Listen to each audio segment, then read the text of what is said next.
Que vous soyez artisan, commerçant, professionnel de la beauté, du vélo, garagiste ou que vous vendiez du matériel high-tech, vous avez forcément besoin d'une solution rapide, flexible et sécurisée pour encaisser vos clients. Je m'appelle Valérian, je suis product designer chez Obvi et aujourd'hui je vais vous expliquer comment notre solution de lien de paiement pourra répondre à tous vos besoins, peu importe votre activité. D'abord, qu'est-ce que c'est un lien de paiement? Un lien de paiement, c'est une URL que vous générez directement depuis votre interface Obvi. Elle peut ensuite être envoyée par SMS, email, via les réseaux sociaux ou affichée directement sur vos devis ou vos factures. Cette URL redirige votre acheteur sur une page de paiement pour vous permettre d'encaisser vos ventes de manière simple et sécurisée. Bien entendu, tout est personnalisable, du style de la page aux moyens de paiement proposés pour s'adapter parfaitement à vos besoins. Maintenant, créons ensemble en quelques clics votre premier lien de paiement. Pour commencer, rendez-vous sur votre interface Obvi, sur l'outil de création de lien de paiement en cliquant sur Créer un lien de paiement. Vous êtes invité en première étape à choisir une méthode de paiement. Il y en a 3 disponibles qui offrent chacune des options de configuration différentes. Pour notre exemple, on va prendre le paiement standard. Une fois que j'ai choisi ma méthode de paiement, j'arrive dans mon espace de configuration de lien de paiement. Ici, la première étape est de rentrer les informations de mon produit, le nom et le prix. Je vends un Nikon D90 au prix de 450 €. La deuxième étape sera de sélectionner mon acheteur en rentrant son adresse email ou son numéro de téléphone. Je rentre son adresse email. Si mon acheteur n'existe pas et ne fait pas encore partie de mon listing client, je peux directement le créer en cliquant sur Créer un acheteur. Je choisis mon type d'utilisateur, ici c'est un particulier, et je rentre ensuite son adresse email, son nom et son prénom. Je clique sur Créer un utilisateur. Je peux voir s'afficher ici les détails de mon utilisateur qui m'indiquent que ce dernier est bien sélectionné. Il nous reste une dernière étape, la sélection des moyens de paiement qui seront proposés à l'acheteur. Pour cela, il nous suffit de cocher la ou les cases correspondantes. Nous proposons différents types de moyens de paiement. Le paiement par carte bancaire, le paiement en 3, 4 ou 10 fois et en différé, ou encore le virement bancaire. Lors d'un paiement en plusieurs fois, vous recevez en un seul versement le paiement de votre client et de son côté, ce dernier rembourse en fonction de son échéancier. Important à savoir également, dans le cadre d'un paiement en plusieurs fois ou en différé, l'acheteur doit obligatoirement être un particulier. Vous avez sélectionné vos moyens de paiement, désormais tout est prêt, il vous suffit de cliquer sur Créer mon lien. Votre lien est prêt, désormais vous pouvez le partager comme vous voulez. SMS, devis, facture, email, réseaux sociaux, c'est vous qui voyez. Vous savez maintenant créer un lien de paiement en quelques clics de manière très simple. Voyons maintenant en détail les 3 méthodes de paiement et leurs options de configuration. Commençons par le paiement avec séquestre. Aussi connu sous le nom de cantonnement de fonds, il est particulièrement utile pour sécuriser des transactions ou garantir des paiements. L'acheteur effectue son paiement, vous pouvez alors accepter ou refuser la transaction. Une fois cette dernière acceptée, les fonds sont sécurisés dans un coffre-fort numérique jusqu'à ce que vous décidiez avec l'acheteur de finaliser la transaction. Et pour gérer l'intégralité de votre transaction jusqu'à sa finalisation, rendez-vous simplement dans l'onglet Paiement puis Transactions, accessible depuis le menu. Rendons-nous maintenant sur notre interface de création de lien de paiement. Je sélectionne Paiement avec séquestre.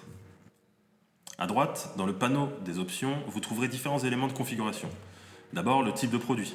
Il vous est possible de vendre des objets ou des services. En choisissant Service, vous verrez qu'un nouveau champ apparaît et il vous permet de renseigner la date auquel le service sera réalisé. Bien évidemment, cette information sera affichée à votre acheteur sur la page de paiement directement. Il vous est possible de choisir une date unique ou un intervalle, par exemple ici du 13 au 16 février. Seconde option, vous n'êtes pas le vendeur. Activez cette option si vous ne vendez pas vous-même votre produit. Dans la zone centrale, une nouvelle section est apparue qui s'intitule Informations vendeur. Il faudra alors renseigner les informations de votre vendeur en utilisant son email ou son numéro de téléphone exactement de la même manière que pour votre acheteur. L'option suivante est la sélection du mode de remise. Plusieurs modes de remise sont à votre disposition, la main propre, la livraison et le retrait en magasin. Lorsque vous vendez un service, seule la main propre sera proposée. Dans le cadre d'un retrait en magasin, une nouvelle section apparaît et il faudra dans ce cas renseigner les informations de retrait qui seront affichées à votre acheteur sur sa page de paiement directement.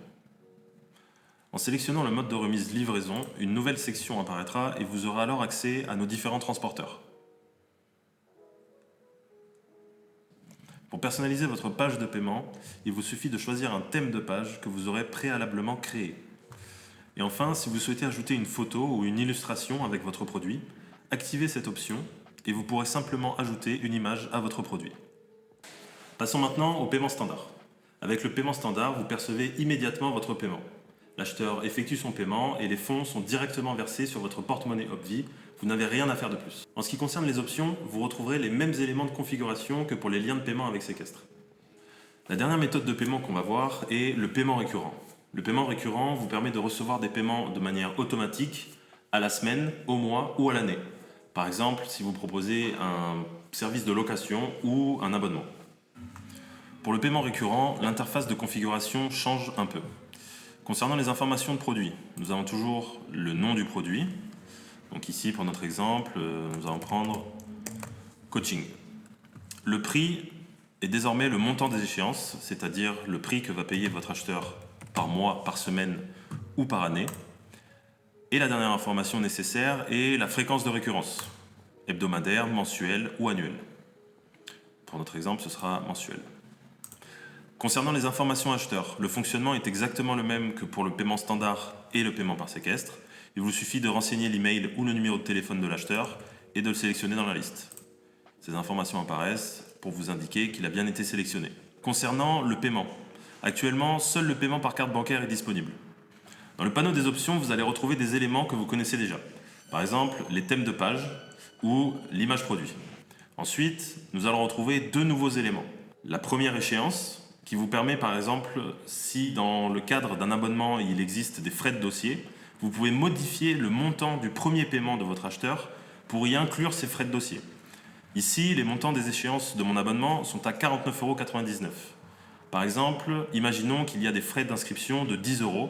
Il suffit que je renseigne dans ce champ montant de première échéance le montant total du nouveau premier paiement. 59,99 €. L'option juste en dessous, jour du débit, vous permet de déterminer le jour auquel sera effectué le débit du paiement. Par défaut, ce sera le même jour que le premier paiement, mais je peux choisir n'importe quel jour du mois. Si j'ai choisi 31, la date de débit sera automatiquement mise au dernier jour possible du mois. Donc pour le mois de février, par exemple, le 28. Dernière chose importante, dans le cadre d'un paiement récurrent, vous êtes obligatoirement le vendeur. Maintenant que vous êtes expert en création de liens de paiement, regardons plus en détail les moyens de paiement que vous pouvez proposer à vos clients. Commençons par la carte bancaire. Nous supportons bien évidemment les réseaux principaux, Visa, Mastercard, Electron, Maestro. Vous connaissez le fonctionnement de la carte bancaire, l'acheteur se rend sur la page de paiement, renseigne ses informations de carte bancaire et c'est terminé. Mais notre solution de lien de paiement vous permet d'aller plus loin en proposant des empreintes bancaires de 7 à 30 jours. Une empreinte bancaire, qu'on appelle aussi préautorisation, vous permet de bloquer un montant sur un compte bancaire directement via une carte de crédit. Parfait pour vous assurer de la disponibilité des fonds dans le cadre d'une transaction qui n'aura lieu que dans quelques jours ou pour la prise de caution ou de garantie. Pour configurer la durée de votre empreinte bancaire, c'est très simple. Rendez-vous dans le panneau des options, options avancées, et dans moyens de paiement, vous trouverez le champ correspondant. Parlons maintenant du virement bancaire. Effectué dans un cadre sécurisé, le virement bancaire a toute sa place dans le paiement en ligne. Si votre acheteur souhaite payer par virement, un IBAN unique lui sera communiqué. Il n'aura alors plus qu'à l'ajouter sur son interface bancaire, puis effectuer le virement sur cet IBAN. Notez que le délai habituel d'un virement bancaire classique est de 1 à 3 jours ouvrés. Le paiement différé par carte bancaire permet à votre client d'acheter aujourd'hui et de payer plus tard. Il ne sera prélevé du montant de son achat qu'après un certain délai, pratique et flexible. De votre côté, vous recevrez l'ensemble du montant de la transaction une fois que celle-ci sera effectuée. Avec ça, aucun risque d'impayé. Encore une fois, avec notre solution de lien de paiement, vous pouvez aller plus loin et modifier le délai du différé. Pour cela, c'est très simple, rendez-vous dans les options avancées, sous moyens de paiement, et comme pour l'empreinte bancaire, vous trouverez un champ que vous pourrez modifier. Notez également que le paiement différé n'est disponible que pour les transactions avec un acheteur particulier. Pour finir sur les moyens de paiement, parlons du paiement en plusieurs fois par carte bancaire. En 3, 4 ou 10 fois, il vous permet d'offrir encore plus de flexibilité à vos clients. Sur sa page de paiement, l'acheteur pourra effectuer une demande de financement. Une fois le formulaire de demande complété, la réponse est instantanée. Si la demande est acceptée, vous avez l'assurance de percevoir vos fonds en intégralité. Comptez simplement un délai de quelques jours de provisionnement par notre partenaire de financement. 3 à 5 jours pour le paiement en 3 ou 4 fois, 7 à 10 jours pour le paiement en 10 fois. Notez que le paiement en plusieurs fois n'est disponible que pour les transactions dont l'acheteur est un particulier. En ce qui concerne les coûts d'utilisation des différents moyens de paiement et des liens de paiement, vous trouverez toutes les informations dans la description de cette vidéo. Pour répondre à tous vos besoins de transaction, nous proposons 3 modes de remise. La remise en main propre, le retrait en magasin ou click and collect et la livraison. Vous trouverez ces différents modes de remise dans l'interface de création de liens de paiement dans le panneau Options. La remise en main propre implique la rencontre entre l'acheteur et le vendeur. Elle peut être proposée par exemple pour l'achat d'une voiture ou la réalisation d'une prestation de service comme par exemple des travaux. Petite précision, dans le cadre d'un paiement avec séquestre, le déblocage des fonds s'effectue à l'aide d'un QR code à scanner ou d'un code à 6 chiffres unique à renseigner sur une page sécurisée fournie par Obvi. Le click and collect, aussi appelé retrait en magasin, permet à vos clients d'acheter et de récupérer leurs commandes en boutique. Une fois ce mode de remise sélectionné depuis le panneau des options, il faudra simplement renseigner le lieu et l'heure de retrait, et ces informations seront directement affichées sur la page de paiement de votre client. Parlons maintenant de la livraison. Nous travaillons en partenariat avec plusieurs transporteurs, comme par exemple Mondial Relais, Chronopost ou Colissimo, qui sont directement intégrés à notre solution de lien de paiement. Et si vous voulez gérer la livraison par vous-même, sélectionnez simplement l'option Livraison personnalisée. Voyons maintenant comment personnaliser vos pages de paiement et l'ensemble des pages hébergées pour qu'elles collent à votre identité de marque. Obvi vous met à disposition de nombreuses interfaces comme les pages de paiement, les pages de retrait ou encore les pages de vérification d'identité qu'on appelle pages hébergées. Pour accéder à l'éditeur de thèmes, connectez-vous à votre tableau de bord, puis via le menu de gauche, rendez-vous dans Configuration et Page hébergée. Ici, vous retrouvez la liste de vos thèmes, si vous en avez déjà créé, et vous avez également la possibilité d'en créer un nouveau. Je vais appeler mon thème Super Thème. Je lui donne donc un nom et je clique sur plus. Vous voici dans l'éditeur de thèmes. Il va nous permettre de modifier de nombreux éléments sur nos pages hébergées. Et il se découpe en 2 zones principales.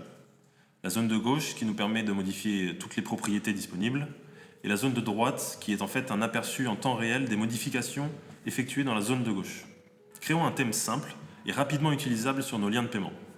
Dans la zone de gauche, tout en haut, je retrouve le nom de mon thème, modifiable en cliquant sur l'icône de crayon. En dessous, je retrouve différentes sections qui correspondent en fait à toutes mes pages hébergées. Pour notre exemple, je vais rester dans éléments généraux, qui sont les propriétés appliquées à l'ensemble des pages.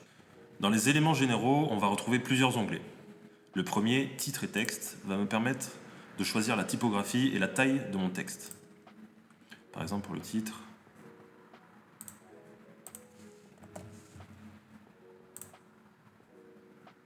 le deuxième onglet, couleur principale, va vous permettre d'appliquer les différentes couleurs de votre marque. Il est possible de choisir la couleur du texte et la couleur de fond de manière indépendante.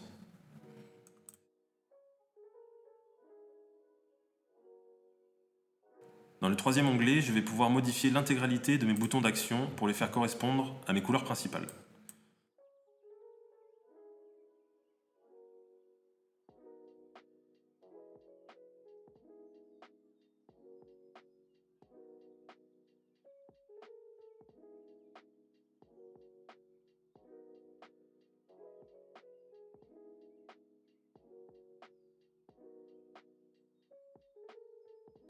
L'onglet Proportions va nous permettre de choisir la taille de la section principale, c'est-à-dire la section de gauche, sur notre page de paiement. C'est celle où est affiché le panier. Vous pouvez choisir ce que vous voulez. Moi, je vous recommande entre 35 et 40%. Dans le cinquième onglet Marque et entreprise, je vais pouvoir rentrer certaines infos qui concernent mon entreprise. Le nom affiché, l'URL de mon icône, l'URL de mon logo. Ici, je vais mettre l'URL de mon logo. Et on voit que dans la zone de droite, la page s'est mise à jour en temps réel. L'onglet Liens de redirection permet d'ajouter différents liens sur mes pages de paiement, comme par exemple la page d'aide, de politique de confidentialité ou encore les CGU.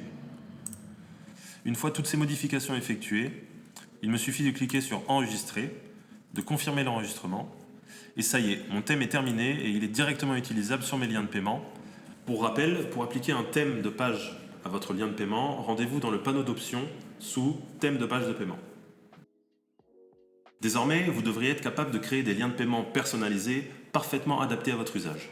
Mais pour aller encore plus loin, je vais vous présenter une dernière section. Il s'agit de la section des options avancées. La première option avancée disponible est la quantité de produits. Par exemple, si vous vendez un lot du même produit. En activant cette option, un nouveau champ apparaît et vous pourrez rentrer la quantité, par exemple 5. À savoir que lorsque vous rentrez une quantité, le prix renseigné ici est le prix unitaire de votre produit. Il sera donc multiplié par la quantité que vous aurez rentrée. Et bien entendu, cette information sera détaillée sur la page de paiement pour votre acheteur. Juste en dessous, nous retrouvons les options avancées des moyens de paiement. Dans cette section, ces deux champs vous permettent de configurer la durée de l'empreinte bancaire entre 7 et 30 jours et du délai de paiement différé entre 1 et 30 jours. Une autre option avancée vous permet d'ajouter des frais supplémentaires produits à l'acheteur, au vendeur ou aux deux. Ce sont des frais supplémentaires qui s'ajoutent uniquement au lien que vous êtes en train de créer et qui s'afficheront de manière détaillée sur la page de paiement. Dans le panneau des options avancées, vous avez certainement remarqué une section intitulée Palier de frais. Cette section vous permet d'appliquer des paliers de frais ou d'en créer un.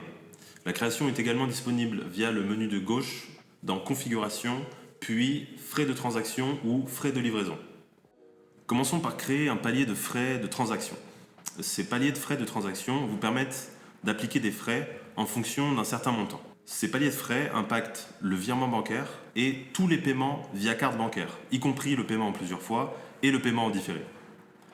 La création d'un palier de frais est similaire à la création d'un thème de page. Je choisis un nom, ici mon palier, tout simplement, et je clique sur plus.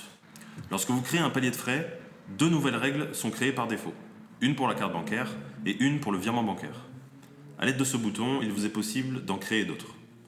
Dans une règle, vous pouvez choisir le moyen de paiement qui sera impacté, carte de crédit ou virement bancaire, et le palier, qui correspond au montant jusqu'auquel sera appliqué votre palier de frais.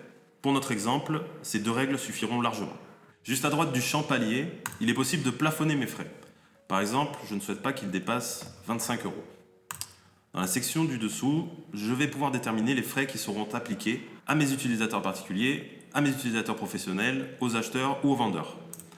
Par exemple ici, mon vendeur particulier aura des frais de 5 € et mon acheteur particulier des frais de 10%. Pour cette configuration de frais, prenons deux exemples. Le premier exemple, pour un produit à 100 €, mon vendeur paiera 5 € de frais et mon acheteur paiera 10% de 100 €, donc 10 €. Le deuxième exemple, pour un produit à 500 €, mon vendeur paiera toujours 5 €. Par contre, mon acheteur, puisque j'ai plafonné mes frais à 25 €, ne paiera pas 50 €, mais bien 25 €. Les paliers de frais de transaction vous permettent donc de reporter sur vos clients d'éventuels frais annexes de gestion ou d'utilisation de services externes. Et bien entendu, ces frais sont affichés dans le détail du montant directement sur les pages hébergées fournies par Opvi.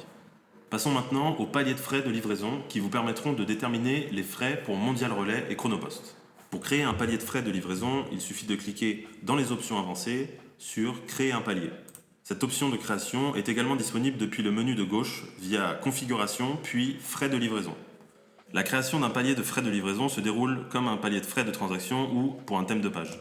Je choisis un nom de palier, ici mon palier de livraison, et je clique sur plus. Dans la configuration de votre palier de livraison, c'est très simple. Vous allez pouvoir déterminer les frais de livraison pour les particuliers ou professionnels, acheteurs ou vendeurs, en fonction de la tranche de poids. Par exemple, pour un colis via Mondial Relais entre 500 g et 1 kg, je souhaite que mon acheteur particulier paye des frais de livraison de 1,99 €. Bien entendu, tous ces frais seront reportés directement dans le détail du montant sur les pages hébergées. Nous avons créé un palier de frais de transaction et un palier de frais de livraison. Pour les appliquer, c'est très simple. Il me suffit de me rendre dans les options avancées, sous palier de frais, et de choisir mes paliers. Ici, mon palier, et en frais de livraison, mon palier de livraison. Ces paliers de frais seront appliqués à votre lien de paiement et les différents frais seront affichés directement à votre acheteur et à votre vendeur, cas échéant, sur les pages hébergées. La solution de lien de paiement Opvi est donc une réponse concrète aux défis financiers auxquels font face les différents secteurs d'activité. Finissez-en avec les impayés, tout en proposant à vos clients des solutions de paiement flexibles et sécurisées. Pour souscrire à notre solution de lien de paiement, cliquez directement sur le lien en description. Je suis Valérian de chez Opvi. Merci d'avoir regardé cette vidéo.